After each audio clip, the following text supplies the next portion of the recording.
नमस्कार, राम राम। इस वक्त हम हैं डाक बंगलो कालाकोट में और आज यहाँ पर मंथली प्रोग्रेस मीटिंग जो है वो एमएलए ठाकुर रणधीर सिंह जी ने ली है।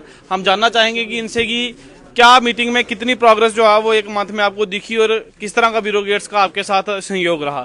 सर, क्या कहना चाहेंगे आज की मीटिंग के बारे में? देखिए, आज रिव्यू मीटिंग थी, मंथली मीटिंग इसको कह सकते हैं हम। तो सारे ऑफिसर्स यहाँ पे आए हुए थे, डिटेल में इनसे बातें हुई, कुछ मसले हल किए गए, कुछ छोटे छोटे डिस्प्यूट थे, जैसे किसी को बिजली का 2 पोल का मसला था, हमारे सप्लाई की भी प्रॉब्लम आ रही थी, वाटर सप्लाई की प्रॉब्लम आ रही थी। तो वो आपस में बैठ के मैकेनिकल डिपार्टमेंट, बिजली वाले और इनके साथ मिलके इनके मसले सेटल किए गए। कुछ डिमांड्स थी हमारी यहाँ पे ज़मीन की, कि ज़मीनों में लोगों की परेशानी आ रही थी, जैसे लट्ठा नहीं था हमारे कालाकोट का, तो वो तहसीलदार साहब ने लट्ठा भी तैयार कर दिया। मुझे लगता है कि बहुत जल्दी 5-10 दिन में, वो कहते हैं 5-10 दिन के अंदर अंदर लट्ठा तैयार हो जाएगा। लोगों के छोटे छोटे मसले मसाइल थे वो हो जाएंगे। बात की जाए कालाकोट म्यूनसिपलिटी की, तो जिस तरह से म्यूनसिपलिटी के अंदर बस स्टैंड के अंदर एक शेड हुआ करता था पैसेंजर शेड को लेके, काफी सारे लोगों बात वो चर्चा में भी आई, लेकिन फिर भी म्यूनसिपलिटी द्वारा वहां कुछ नहीं किया गया और वहां पर लाइटिंग लगाई गई, वो काफी ज्यादा पैसा वहां पर लगाया गया था, लेकिन अभी तक जो है वो ग्राउंड पे कुछ नहीं दिख रहा। उस पर क्या रोल एक्शन रहेगा आपका? देखिए, वो पुराने जब पुराने लोग यहाँ पे काम कर रहे थे, म्यूनसिपल के प्रेसिडेंट वगैरह, ये उनके मसले हैं, उन्होंने पता नहीं क्या क्या किया, जो करते रहे वो आपके सामने हैं। वो तो उसमें हम कुछ कह नहीं सकता मैं, लेकिन जो मैं आपकी बात बताऊं कि बस स्टैंड जो कालाकोट में जो बिल्डिंग बनने जा रही है, उसका टेंडर हो गया लगभग 5 करोड़ का, और उसका लगभग 2 करोड़ रुपये इनके पास पड़ा हुई हुआ है। तो वो जल्दी से जल्दी काम स्टार्ट कराना है ताकि ऊपर वाली वो कंस्ट्रक्शन उसकी हो सके। चिल्ड्रन पार्क की बात की जाए, म्यूनसिपलिटी के अंदर एक चिल्ड्रन पार्क बनाया गया था और वो पार्क को कंप्लीट हुए 1 साल हो गया, लेकिन वहां पर अभी तक ग्राउंड पे कोई उस पार्क का नाम नहीं है। जो भी वहां पे मशीनरी लगाई गई थी वो सब की सब टूट चुकी है, और जो लाइटिंग की गई थी अभी तक वो लाइटिंग कभी भी एक बार भी जो है वो जगी नहीं है। और जो कालाकोट बाजार से होते हुए एडीसी ऑफिस तक जो लाइटिंग की गई थी, वहां रात को एक भी जो है वो बल्ब नहीं जगता, और जितनी भी जनता है वो रात को जब सफर करती है और काफी दिक्कतों का सामना करना पड़ता है। तो इस पे आप क्या एक्शन लेंगे म्यूनसिपलिटी पे, क्योंकि म्यूनसिपलिटी के जितने भी काम किए गए हैं वो सब के सब जो है वो डिफंक है।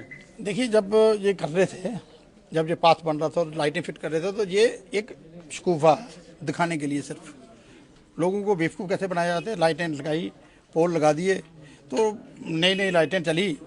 मैंने तब भी कहा था कि ये गलत हो रहा है, ऐसे मत कीजिए।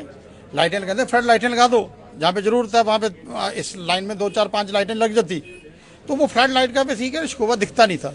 एक ड्रामा करने के लिए, दिखाने के लिए लोगों को वो ये लाइटें निकालेगी, तो वो तो तब से ही खराब है, जब से लगी है तब से आज दिन तक मैंने देखी नहीं कभी चलती हुई। तो मैंने आज भी म्यूनसिपलिटी के एईओ जो हैं यहाँ पे उनसे बात हुई है। जो चिल्ड्रन पार्क की आपने बात की, वहाँ पे उन्होंने कुछ रखा, फाउंटेन रखा हुआ है। तो मैंने कहा कहाँ पे लगाना है फाउंटेन, तो वो कह रहे थे ये हमारा थर्मल पावर स्टेशन है, इसके सामने वाला जो चिल्ड्रन पार्क बना है वहाँ पे लगाना है। तो बेसिकली सच बात है, मिस हैंडलिंग हुई है, किसी भी एंगल से वो चिल्ड्रन पार्क लगता नहीं है ही नहीं। ये पैसे की मिस हैंडलिंग हुई है, इन्होंने किसी से तरह से प्लान नहीं किया, किसी चीज़ को बिना प्लानिंग के सारा कुछ हुआ। इसीलिए जो आप जितने इन करोड़ पैसे लगे हैं जहाँ पे, वो एक पैसा भी दिखता नहीं है। आपने देखा होगा वहाँ से जहाँ तक ये फुटपाथ बना हुआ, तो ये फुटपाथ आपने कभी देखा किसी आदमी को चलते हुए यहाँ पे? नहीं, अभी तक तो हमने तो कभी नहीं देखा। और एक फुटपाथ की बात की जाए तो जिस तरह से स्पोर्ट्स स्टेडियम के पास एक वहां पर एक कोर्ट का एक बोर्ड जो है वो लगाया गया, लेकिन वो बोर्ड जो है वो बीच में लगाया गया और उस पर कई बार खबरें भी, न्यूज भी लगाई गई कि वो बोर्ड को हटाकर फ्रंट में कर दिया जाए, और बीच में जो है कई बार लोग, जो बच्चे स्कूल के बच्चे जाते हैं, उनके कई बार माथे टकराए और उन्होंने हॉस्पिटलाइज हुए हैं। वो बेसिकली मैंने कहा था एक दिन कि वो जो पाथ है, पाथ के ऊपर वो बोर्ड बना हुआ और नीचे से लोग निकलते थे, और हाइट उसकी कम है, वो नीचे है, तो आदमी बीच में से नीचे से निकल नहीं सकता था। तो मैंने कहा, उसके बाद साथ में 2-4-5 पेड़ भी थे, पता नहीं आपने देखे नहीं देखे, वो पेड़ भी फिर मैंने कटवाए। मैंने काम से कहा यार ये पाथ बन गया तो पेड़ तो कटवा दो, आप बीच में सेंटर में पेड़ रखे हुए हैं। तो ये मैं कह रहा हूँ ना कि मिस हैंडलिंग हुई है पैसे की।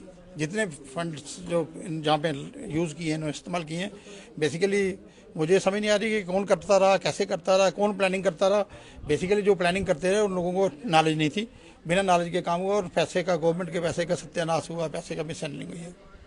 जी, तो अगर बात की जाए पानी और बिजली की, तो क्या प्रोग्रेस जो है वो 1 महीने में आपको कालाकोट के अंदर जो ऑफिसरान द्वारा बताई गई? देखिए, अभी तक तो पानी की कंडीशन बड़ी ख़राब है, पीएचई की बड़ी ख़राब कंडीशन है। मैंने इनको कहा, आज भी डायरेक्शन दी है कि ये जो मोटरें ख़राब हैं, कौन कौन सी मोटरें किसके हार्स पावर की हैं, कहाँ पे लगी हैं। हमारे पास सपोज 40 अगर स्टेशन चल रहे हैं तो 40 स्टेशन पे कौन कौन सी मोटरें हैं, और इनको एक्स्ट्रा मोटरें चाहिए। बात की जाए तो म्युनिसिपैलिटी के अंदर जिन लोगों को मकान के पैसे दिए गए थे वो लोग बीपीएल में फॉल नहीं करते थे। कोई एपीएल वालों को भी जो है वो मकान के पैसे दिए गए, लेकिन जो बीपीएल कोटे के लोग हैं उन्हें अभी तक जो है वो उनके मकान के पैसे नहीं मिले। और एएवाई से जो लोग बिलोंग करते हैं उन लोगों को अभी तक मकान के पैसे नहीं दिए गए। कहीं ना कहीं जो जनता वो परेशान है और वो आपसे इंसाफ की गुहार लगा रही है। तो क्या आपका म्युनिसिपैलिटी पे क्या एक्शन रहेगा? क्योंकि जितने भी म्युनिसिपैलिटी के अगर काम देखे जाए तो हर एक लिहाजे से म्युनिसिपैलिटी कालाकोट के अंदर फेल दिखाई दे रही है। देखिए, मैं बताऊं आपको, जे बिल्कुल आपने बिल्कुल सही कहा कि जिनकी 3 मंजिल मकान थे उनको मकान मिले हैं। मेरी एक नोन ही है, एक बेचारी लेडी है, वो बीपीएल से भी नीचे कह सकते हैं, और उस बेचारी को आज दिन तक मकान नहीं मिला। और एक केस नहीं है जी, मुझे लगता है कि सैकड़ों के हिसाब से केस जो है म्यूनसिपैलिटी में वो पेंडिंग है। और सिर्फ वजह क्या थी, वहाँ पे इन्होंने एक सोच रखी थी कि ये मेरा वोटर है, ये दूसरे का वोटर है। जो गरीब और अमीर को नहीं देखा गया। अमीर को देना था, वो पैसे वाला भी था, उसको दे दिया गया। जो बना हुआ मकान का उसके पैसे भी मिले शायद। जो गरीब था उसको किसी ने नहीं देखा, क्योंकि वो जो यहाँ के प्रेसिडेंट थे वो देख रहे थे कि शायद मेरा वोटर नहीं है, इसलिए शायद उन्होंने दिया। लेकिन आपको जो मैं बता दूँ, अब ऐसा कुछ होने वाला नहीं है।